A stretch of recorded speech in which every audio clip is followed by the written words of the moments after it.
مہوش نے یہ پانی ہستی نوخیز پر چھڑکا، گرا کھولی ہنر نے اس کے گویا کار عالم سے، ہوئی جنبش ایاں ذروں نے لطف خواب کو چھوڑا، گلے ملنے لگے اٹھ اٹھ کے اپنے اپنے ہمدم سے، خرام ناز پایا آفتابوں نے ستاروں نے، چٹخ غنچوں نے پائی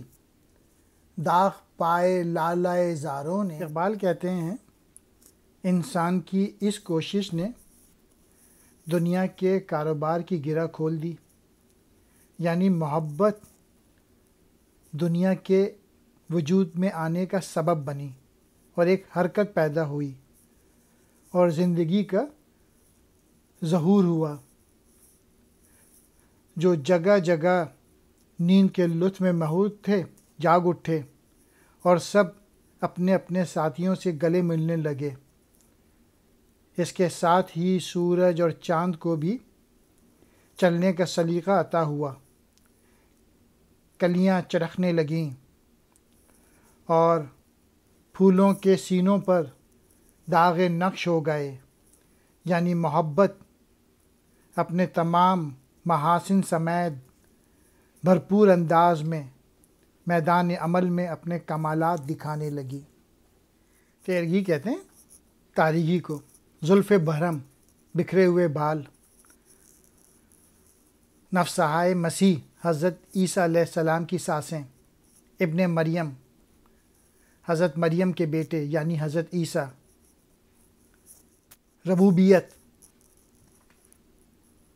پروردگاری، بے نیازی بے پرواہی، ملک فرشتے کو کہتے ہیں، عاجزی انکساری اپنے آپ کو کمتر سمجھنا، افتادگی گرنا بچھنا، تقدیر یہ شبنم اوس کی قسمت، چشمہ حیواں آب حیات کا چشمہ، عرش اعظم اللہ تعالیٰ کا تخت، مووس لالچی، جنبش ہلنا، ایاں کہتے ہیں ظاہر ہونے کو، جنبش کہتے ہیں ہلنے کو، ایاں ظاہر ہونا، لطف خواب کو چھوڑ، مراد جاگ اٹھے حرکت میں آ جا، ہمدم کہتے ہیں ساتھی کو، خرام ناز ادا سے چلنا، آفتابوں سورجوں، چٹخ کھلنا، داغ کہتے ہیں نشان کو، لالا زاروں پھولوں کے باغ۔